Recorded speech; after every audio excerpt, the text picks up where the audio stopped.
Y entra en un separado para Dios, en un santo.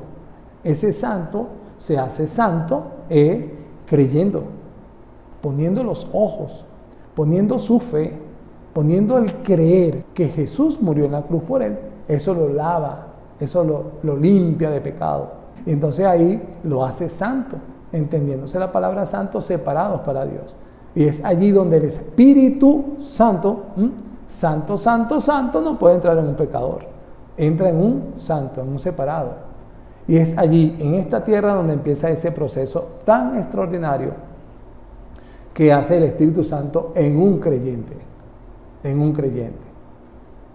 Y ese creyente tiene la oportunidad de que cuando duerma en esta tierra o cuando se parta de esta tierra, nosotros los que quedamos despiertos no debemos por qué entristecernos. Y eso es lo que le dice Pablo a los tesalonicenses. ¿Por qué? Porque si creemos que Jesús murió y resucitó, estoy leyendo 1 de Tesalonicenses 4:14 ahora, y resucitó, así también traerá Dios con Jesús a los que durmieron en él. Tremendo. Eso hay que creerlo. Hay que creerlo como todo lo que está en la Biblia para creer. Para una enseñanza para obedecer la fe. No es para obedecer la acción, sino para obedecer mi fe. El 15 dice, por lo cual os decimos esto en palabra del Señor, confirmado, inspirado por el Espíritu Santo de Dios, el apóstol de los gentiles, el apóstol Pablo. Y este apóstol recibía el comunicado directo vía WhatsApp del Espíritu Santo de Dios, inspirado, y él fue quien escribió esto. Por lo cual os decimos esto en palabra del Señor. 2 puntos, que nosotros que vivimos, que habremos quedado hasta la venida del Señor, no precederemos a los que durmieron. Entonces hay un acto extraordinario que hay en los que vivan en ese tiempo cuando venga el Señor, y en los que han muerto desde el mismo momento que el Señor resucita hasta ese día que el Señor venga. Y estamos en ese tiempo. Estamos en el tiempo de la dispensación de nuestro Padre de la gracia, de la oportunidad, el regalo que Dios le da al mundo para que crea como regalo y puedan ser partícipes en esto tan hermoso que es la iglesia del Señor, la novia de Cristo.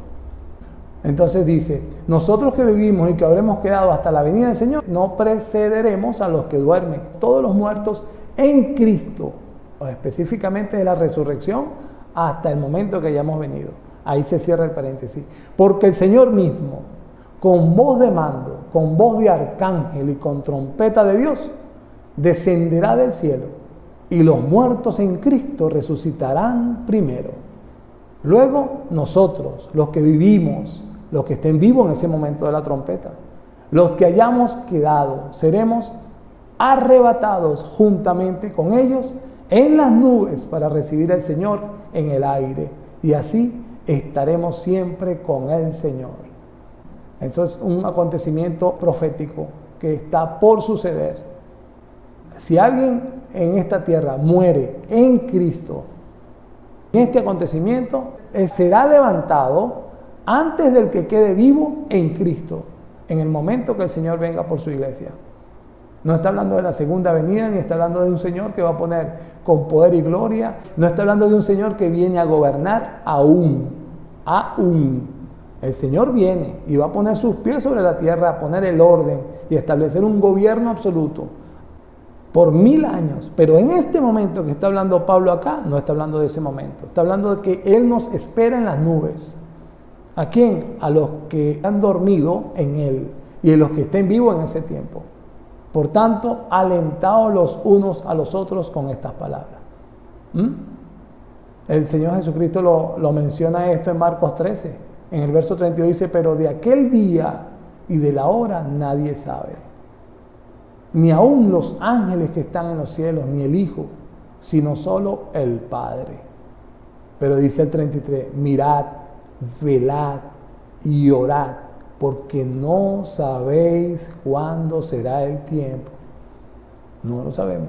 Esa misma mirad, velad y orad, yo me imagino que estuvo en el año 100 después de Jesús.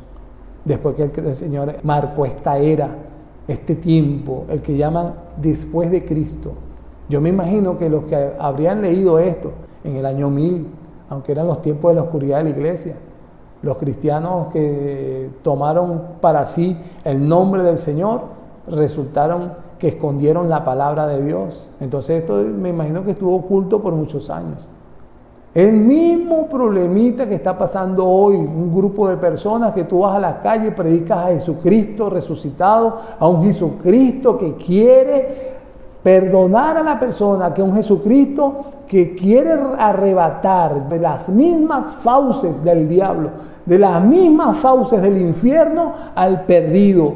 Y el perdido te dice, ¿qué me vas a decir de Jesús? ¿A quién le creo? Unos dicen aquí, otros dicen allá, otros dicen acá. Y se han tomado el nombre de nuestro Señor Jesucristo para engañar y ya la gente ni cree. Como me dijo hoy una persona, no, pero ¿cuántos Cristos hay? Yo le dije uno, pero ¿tú eres de cuáles? El Cristo que te dice arrepiéntete, hermano, arrepiéntete y deja tu pecado, que Cristo tiene la posibilidad de salvarte de la condenación eterna a la cual estás destinado por haberle puesto una pistola en la boca a una persona y haberle partido los dientes como él mismo me lo narró. Y gracias a Dios que no le disparó. Ese es el Cristo que te arrepienta, porque eso te va a llevar, esa altivez, ese orgullo, ese hombre macho camacho, el soberbio que tienes dentro, te va a llevar a los mismos infiernos si mueres sin Cristo, hermano. Ese es el Jesús que te estoy predicando. No, pero es que ese no es el Jesús que predican otros. El de las canciones, el de los milagros, el de que Dios es bueno, el que Dios me va a bendecir siempre aunque yo le meta la pistola en la boca y le parta los dientes a quien sea. No, hermano, ese es otro. El que yo te estoy diciendo es el que te dice arrepiéntete. Ese es el Jesús que está dispuesto a que si tú mueres en Cristo, llevarte al cielo. Y si estás vivo, cuando llegue esa trompeta, arrebatarte y esperarte en las nubes para llevarte al cielo. No todo el que me dice Señor, Señor es. El problema es que hay tantos que se han robado el evangelio, y cuando tú sueltas el verdadero evangelio ya no lo creen. Es un lenguaje totalmente antibíblico, un lenguaje totalmente fuera de la palabra de Dios, que ya la gente, si la gente cree en la muerte de la leona que está bajando de Paraima en las galeras del Pavo yendo al baúl, no va a creer un aleluya, gloria a Dios de un falso. Si la gente cree tonterías como esa, no va a creer a alguien con cara muy simpática, que hable dos cositas, tratando de llevar a la gente a un rebaño para hacerlos perder más. Pero gracias a Dios por la bendita palabra que ha dejado el Señor acá. Porque créame, pase lo que pase, camine por donde camine, el que es de Dios, con Dios se va.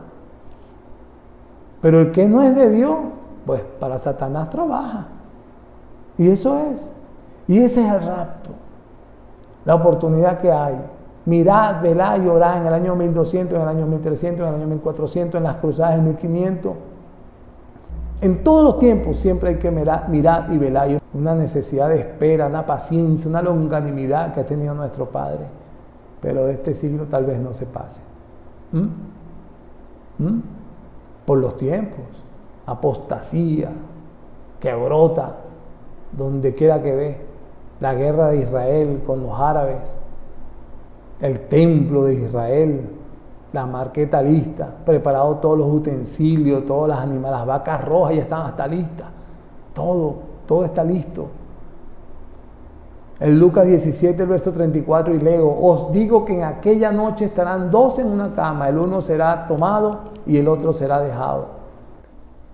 Le dije ayer a uno de los hermanos de la congregación que vino a visitarme, le dije que una vez el maestro que me enseñó me dijo, mire Isaac, para uno llegar al infierno creyendo que era evangélico debe ser muy triste. Por lo menos el mundano llega intoxicado de droga y alcohol y lleno de mujeres y codicioso de los reales y disfrutó su mundo, el pecado, le hizo trizas, pero nunca se enteró.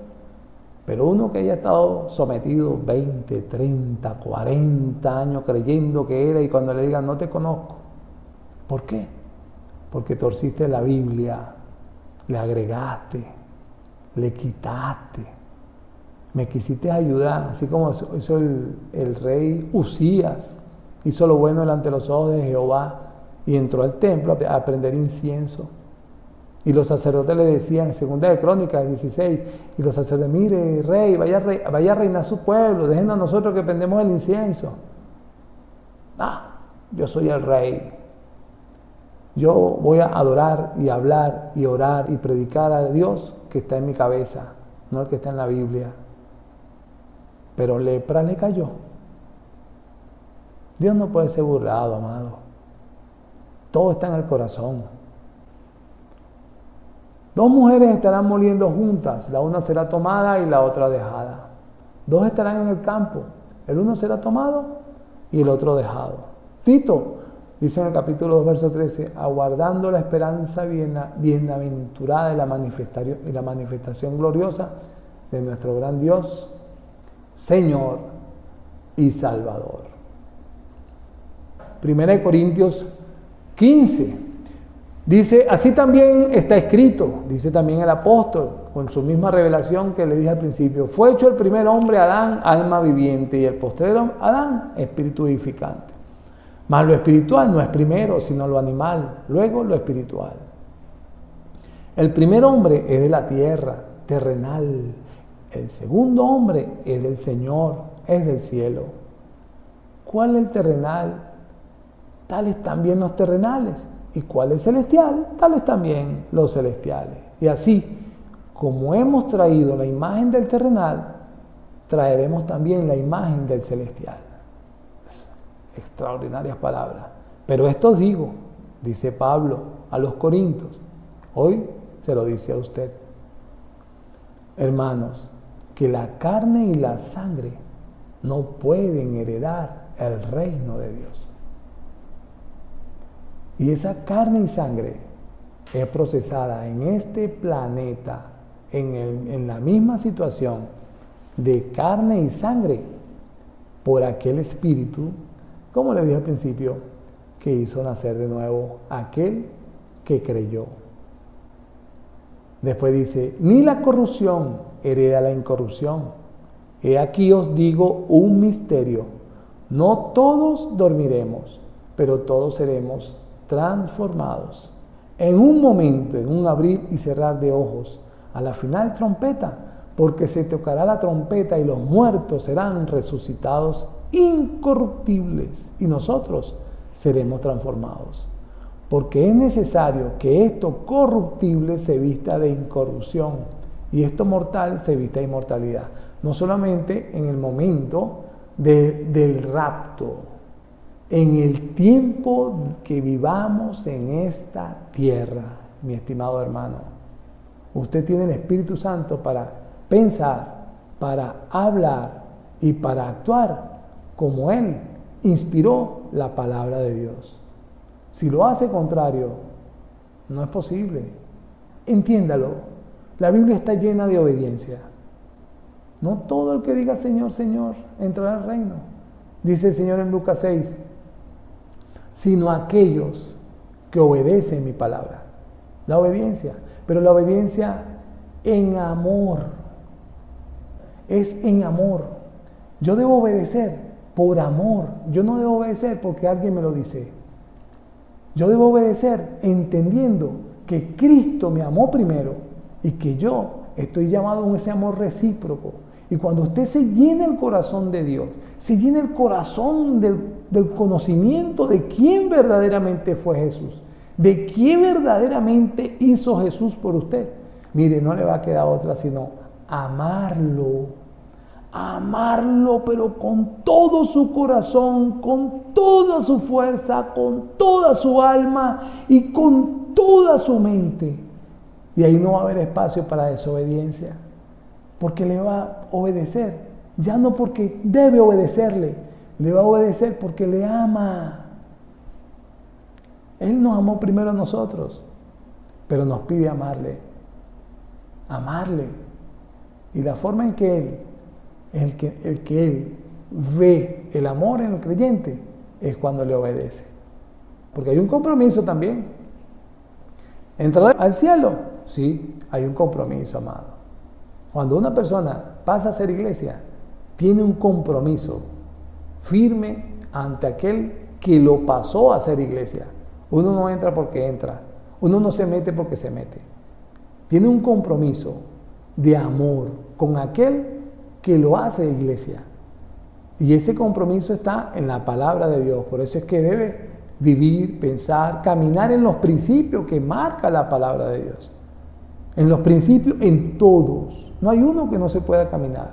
¿Por qué? Porque nosotros, aunque estemos en este mundo, no somos de este mundo.